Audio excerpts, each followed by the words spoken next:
ETF index mutual funds నేర్చుకుని stock మార్కెట్లో రాణించాలనుకుంటున్నారా? వెంటనే ఈ నెంబర్కి కాల్ చేయండి.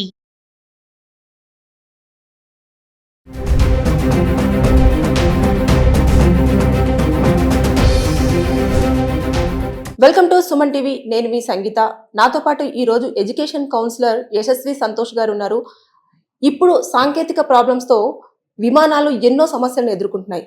దానికి సంబంధించిన దానిపైన మాట్లాడడానికి మనతో ఆయన ఉన్నారు. ఒకసారి మాట్లాడదాం. నమస్కారం సార్. నమస్తే అండి, thanks for having me. Sir మనం చూసుకుంటే ఈ రోజు ఒక్క రోజే ఎయిర్ ఇండియా కానివ్వండి, ఇండిగో కానివ్వండి 8 ఫ్లైట్స్ ని రద్దు చేశారు.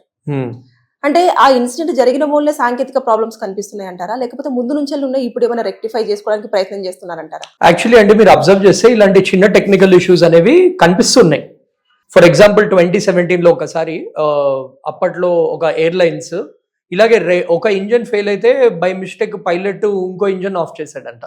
కానీ వాళ్ళు థ్యాంక్ఫుల్లీ అది 3000 feet అబౌవ్ ఉన్నప్పుడు, కానీ థ్యాంక్ఫుల్లీ ఏంటంటే ఎమర్జెన్సీ ల్యాండింగ్ వాళ్ళు చేస్తారు. తర్వాత వాళ్ళ మిస్టేక్ రియలైజ్ చేసి ఎమర్జెన్సీ ల్యాండింగ్ చేస్తారు. కానీ అది న్యూస్ లో ఎక్కువ రాలేదు. ఎందుకు? సేఫ్ గా ల్యాండ్ అయ్యారు, డిజాస్టర్ అవాయిడ్ అయింది. అది యాక్చువల్లీ ఇంకా పెద్ద డిజాస్టర్ అయ్యేది 2017లో అయింది. అండ్ ఇలాంటి చిన్న చిన్న టెక్నికల్ ఇష్యూస్ అయ్యేవి ఇది వరకు. కానీ ఇప్పుడు ఏమైందంటే ఈ ఎయిర్ ఇండియా ఇన్సిడెంట్ అవ్వడం వల్ల ఇవన్నీ ఇష్యూస్ రైట్లీ సో హైలైట్ అవుతున్నాయి. ఎందుకంటే ఇప్పటిదాకా ఏంటి, జనాలు ఓకే సేఫ్ గా చేరిపోయాము అని వీటి గురించి పట్టించుకోలేదు. కానీ ఇప్పుడు మనము రీసెంట్ ఇన్సిడెంట్స్ చూసాము, దట్ వాళ్ళు డోర్ ఓపెన్ చేయలేకపోయారు. అవన్నీ చూస్తే మనకు అర్థమవుతుంది ఏంటంటే ఈ ఇష్యూస్ అనేవి ఇయర్స్ నుంచి వస్తున్నాయి, కానీ థ్యాంక్ఫుల్లీ ఇప్పుడు అట్లీస్ట్ హైలైట్ అవుతున్నాయి. అంటే యాక్చువల్ గా సార్ ఇప్పుడు చూసుకుంటే నిన్ననో మొన్ననో కూడా ఇండిగో ప్లేన్ లో 40 minutes పాటు డోర్ రాలేదని చెప్పేసి మీరు కూడా వినే ఉంటారు. దానిపైన మీరు ఏమంటారు సార్ అసలు? సో యాక్చువల్లీ ఇది రాయ్పూర్ లో జరిగింది. మన former chief minister of Chhattisgarh Bhupesh Baghel గారు కూడా ఆ ఫ్లైట్ లో ఉండేవారు. సో ఏమైందంటే ల్యాండింగ్ సేఫ్ గానే అయింది. బట్ సడన్లీ ఏంటంటే ఇప్పుడు ఫ్లైట్ లో ఒక స్క్రీన్ ఉంటుంది అనమాట. ఆ స్క్రీన్ డోర్ కి లింక్డ్ అయి ఉంటుంది. ల్యాండ్ అవ్వగానే ఏమైందంటే ఆ స్క్రీన్ ది సిగ్నల్ పోయింది. దానివల్ల ఏంటంటే డోర్ అనేది ఓపెన్ అవ్వలేదు. సో డోర్ ఓపెన్ అవ్వకపోవడం వల్ల అందరూ జనాలు ప్యానిక్ అయ్యి ఎమర్జెన్సీ కూడా డిక్లేర్ చేశారు. కానీ ఫైనలీ ఆ ఇష్యూ అనేది రిజాల్వ్ చేసి డోర్ అనేది ఓపెన్ చేయడం జరిగింది. ఇది almost 30 to 40 minutes. So 30 to 40 minutes అయింది. చాలా మంది ప్యాసింజర్స్ ఉన్నారు, చాలా ప్యానిక్ అయింది, panic situation. And Raipur airport చిన్న ఎయిర్పోర్ట్. సో థ్యాంక్ఫుల్లీ లాస్ట్ కి రిజాల్వ్ చేశారు. అది కూడా ఒక టెక్నికల్ ఇష్యూ వల్ల అది అయింది అని చెప్పారనమాట. సో ఎందుకంటే మనకు మొన్న రూమర్స్ వచ్చాయి ఏంటంటే IndiGo safe compare to air India అని. కానీ ఇప్పుడు టెక్నికల్ ఇష్యూ ఇండిగోలో ఉంది, ఎయిర్ ఇండియాలో కూడా ఉంది. సో మనం ఏంటంటే ఈ రూట్ కాజ్ ఎందుకు వస్తుంది, ఇన్ని టెక్నికల్ ఇష్యూస్ వస్తుంటే ఇప్పుడు చూడండి, మనకి బస్సులు ఉంటాయి, ట్రైన్లు ఉంటాయి, ఫ్లైట్లు ఉంటాయి. ఫ్లైట్లు ఏమో దే చార్జ్ ఎ ప్రీమియం. ఇప్పుడు ఏవైనా సపోజ్ కుంభ్ అప్పుడు మనం చూసాము ఎయిర్లైన్స్ ఎలా దోచుకున్నారండి. 35,000 40,000 ఫ్లైట్ ఉండేది వన్ వే. జనరలీ 4-5,000 కన్నా ఎక్కువ ఉండదు. మనం అంత జనాలు పే చేస్తున్నప్పుడు వాళ్ళకి ఆ సర్వీస్ అనేది కూడా ఇవ్వాలి కదా. సర్వీస్ పక్కన పెట్టండి, ఎయిర్ ఇండియాలో మనకి అవుతున్న టెక్నికల్ ఇష్యూస్ గురించి మనకు తెలిసిందే. దట్ ఏసీలు సరిగ్గా పనిచేయవు, అక్కడ ఉన్న వాళ్ళ టీవీ యూనిట్ పనిచేయదు. బట్ స్టిల్ ఇవన్నీ కాకుండా కానీ అట్లీస్ట్ ఈ సేఫ్టీ ఇష్యూస్, ఇవి టెక్నికల్ ఇష్యూస్ ఏమైనా సేఫ్ ఉంటారని జనాలు ఇప్పుడు భయపడుతున్నారు అసలు ఫ్లైట్లు ఎక్కడానికి. అంటే చెప్తున్నారు కదా సార్, అంటే మీరు సేఫ్టీ మెజర్మెంట్స్ మీరే తీసుకోవాలి, అంటే ఎమర్జెన్సీ డోర్ మీరు ఓపెన్ చేయాలి, తర్వాత చేసి జంప్ చేయాలి, ఇలాంటివన్నీ చెప్తున్నారు. అప్పుడు ఆ సిచ్యువేషన్ లో అంత సాహసం చేయగలమంటారు?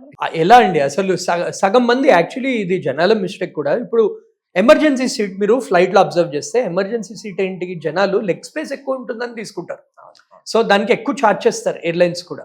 సో ఎయిర్లైన్స్ కూడా మన ఇండియాలో ఒకటి అర్థం చేసుకోవాల్సింది ఏంటంటే ప్రోటోకాల్స్ అనేవి చాలా స్ట్రిక్ట్. ఏవియేషన్ ఇండస్ట్రీలో చాలా స్ట్రిక్ట్ ఉంటాయి అనమాట ప్రోటోకాల్స్. సో మీరు అబ్జర్వ్ చేస్తారు ఎప్పుడైనా ఫ్లైట్ ఎక్కినప్పుడు ఆ ఫ్లైట్ అటెండెంట్స్ అందరూ మనకి ఇన్స్ట్రక్షన్స్ అనేవి ఇస్తారు. ఎస్పెషల్లీ ఎమర్జెన్సీ సీట్ లో పక్కన కూర్చున్న వాళ్ళ దగ్గర ఇన్స్ట్రక్షన్స్ ఇస్తారు, కానీ సగం మంది వినరు. సో ఆ డోర్ ఓపెన్ చేయడము ఇది కూడా. బట్ మీరు అర్థం చేసుకోండి, పైలట్సే ఆ టైంలో మేడే అనేది ఒక్కటే మనకి క్లిప్ వినిపించింది. పైలట్సే ఆ టైంలో రెస్క్యూ చేయలేకపోతే జనాలకు కూడా ఆ టైంలో ఇలా ఓపెన్ చేసి రావాలి అని ఎలా ఉంటుంది. ఇప్పుడు 250 members ఒకటేసారి ప్యానిక్ అయ్యి అరుస్తూ ఉంటే మన బ్రెయిన్ పనిచేయదు basically. So it is very difficult. So basically జనాలని కానీ పైలట్ని కానీ బ్లేమ్ చేయకుండా ఐ థింక్ రూట్ కాజ్ అర్థం చేసుకోవడం ఇంపార్టెంట్. ఏ ప్లేన్స్ సరిగ్గా ఉన్నాయి, ఆర్ గుడ్ టు గో. ఏ ప్లేన్స్ బాలేని ప్లేన్స్, కొంచెం బాలేని ప్లేన్ కూడా ఇప్పుడు ఏదో ట్రైన్లో ఏదో టెక్నికల్ ఇష్యూ అంటే స్టేషన్లో ఆపడం కాదు కదండి ఫ్లైట్. ఒక్కసారి టేక్ ఆఫ్ అయిందంటే అంతే. ఇప్పుడు మన అహ్మదాబాద్ ఇన్సిడెంట్ కూడా చూస్తే ఒక 300 feet నుంచి 600 feet వెళ్ళంగానే అయిపోయింది క్రాష్. సో ఒక్కసారి పైకి వెళ్ళంగానే మనం ఇంకా it is not under our control. And ఈ టెక్నికల్ ఇష్యూస్ యాక్చువల్లీ యుఎస్ లో కూడా చాలా వచ్చాయి. ఈ బోయింగ్ ఫ్లైట్స్వి చాలా వచ్చాయి ఇష్యూస్. దాని మీద కేసులు జరిగాయి, $1 billion సెటిల్మెంట్స్ కూడా జరిగాయి. కానీ మన దాంట్లో ఏంటి, మన దాంట్లో కాంప్రమైజ్ అవుతారు. ఎంత స్ట్రిక్ట్ ఉన్నా కానీ ఎయిర్లైన్స్ ఏంటంటే కాస్ట్ కటింగ్ ట్రై చేస్తారు. సో అది ఇంకో మేజర్ ఇష్యూ. ఇంకో మేజర్ ఇష్యూ ఏమన్నారంటే, ఇప్పుడు మనకి ఒక పర్టికులర్ ఎయిర్లైన్లో మనకి వెయిట్ అనేది ఉంటుంది, ఆ వెయిట్ లిమిట్. సో ఇంకోటి ఏమంటున్నారంటే ఈ ఎయిర్ ఇండియా ఇన్సిడెంట్లో ఈ వెయిట్ అనేది లిమిట్ ఒకవేళ 200 tons ఉంటే 240-250 tons వరకు వెయిట్ వెళ్ళింది అని చెప్తున్నారు. ఇది కామన్. ఎయిర్లైన్స్ ఏం చేస్తారు, ఇప్పుడు మనం ఎక్స్ట్రా లగేజ్కి పైసలు తీసుకుని లగేజ్ పెడతారనమాట.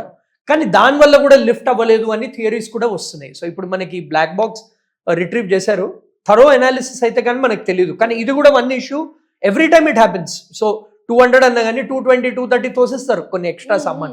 సో అవన్నీ ఏంటి, you're cutting corners. When you're cutting corners ఇలాంటి incidents you'll get into trouble. Exactly. అంటే మనము ఎలాంటి ప్రికాషన్స్ తీసుకోవాలంటారు సార్? అంటే ఇంత టెక్నికల్ ఇష్యూస్ వస్తున్నప్పుడు అవేర్నెస్ రూపేణ జనాలు ఎవరైతే ఫ్లైట్ ఎక్కాలని వెళ్తున్నారో వాళ్ళు ఎలా అలర్ట్ గా ఉండాలంటారు? ఇప్పుడు చూడండి, ఒకటి ఏంటంటే మనము రూల్స్ అన్ని కరెక్ట్ గా ఫాలో అవ్వాలండి. ఇప్పుడు మనం కూడా we should take it as a responsibility. చాలా మంది ఏం చేస్తారు, ఓకే మన బ్యాగ్ లగేజ్ చెక్ ఇన్ చేయట్లేదు అని. ఫస్ట్ ఇష్యూ వెయిట్ అనేది కంట్రోల్ చేయొచ్చు ఫ్లైట్ లో ఎంత అవుతుందో. సో మన బ్యాగ్ లో ఎక్స్ట్రా లగేజ్ మనం హ్యాండ్ లగేజ్ లో తీసుకెళ్ళిపోతాం, అక్కడ 15 kgs దాటుతుందని చాలా మంది చేస్తారు. అది ఏంటంటే హ్యాండ్ లగేజ్ లో స్టఫ్ చేసుకుని అది లగేజ్ ఇలా చెక్ ఇన్ చేస్తారు. లాస్ట్కి సేమ్ వెయిట్ ఉంటుంది కదా ఫ్లైట్ లో. సో అదొకటి కంట్రోల్ చేసుకోవాలి. సెకండ్ ఏంటంటే రూల్స్ అన్ని పాటించాలి. మన ఇండియన్స్ కి కూడా అలవాటు ఏంటి, మీరు అబ్జర్వ్ చేశారు, ఫ్లైట్ ల్యాండ్ అవ్వగానే అదేదో బస్ దిగుతున్నట్టు అందరు లేచేస్తారు. ఎయిర్ పైలట్ చెప్పేదాకా అసలు లేవకూడదు, వాళ్ళు కూడా రిక్వెస్ట్ చేస్తుంటారు. మీరు అబ్జర్వ్ చేస్తారు, ఏ ఫ్లైట్ ఎక్కినా కానీ ల్యాండ్ అవ్వగానే అందరూ లేచి ఇలా ఓపెన్ చేస్తారు. ఇన్స్ట్రక్షన్స్ అన్ని క్లియర్గా మనం వినాలి. ఇంకోటి థర్డ్ ఆస్పెక్ట్ ఏంటంటే, ఈ ఎస్పెషల్లీ ఎవరైతే ఈ ఎమర్జెన్సీ సీట్స్ దగ్గర ఉన్నారో వాళ్ళది all the more important. Instructions అన్ని ఫాలో అయ్యి వాళ్ళు they should be the first line to help other people. ఎందుకంటే ఆ ఓపెన్ అవ్వకపోతే ఈ డిజాస్టర్స్ అనేవి మేనేజ్ చేయలేము.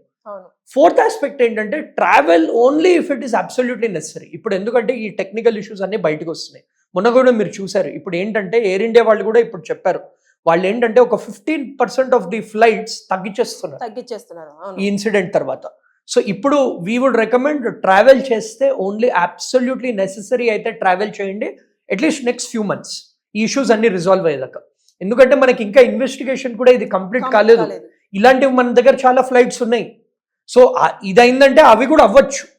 సో నేను ఏదో జనాలను భయపెట్టట్లేదు, బట్ అబ్సల్యూట్లీ నెసెసరీ అయితేనే ట్రావెల్ చేయండి.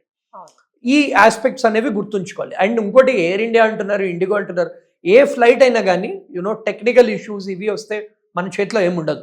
సో ఆ ట్రావెల్ కంట్రోల్ అనేది ఉండాలి. అఫ్ కోర్స్ ఎమర్జెన్సీ సిచ్యువేషన్ చదవడానికి వెళ్ళడం కానీ ఏదైనా ఎమర్జెన్సీకి వెళ్ళడం వేరే, కానీ హాలిడేలు వెళ్ళడాలు ఈ టైంలో ఇట్ ఈస్ వెరీ రిస్కీ.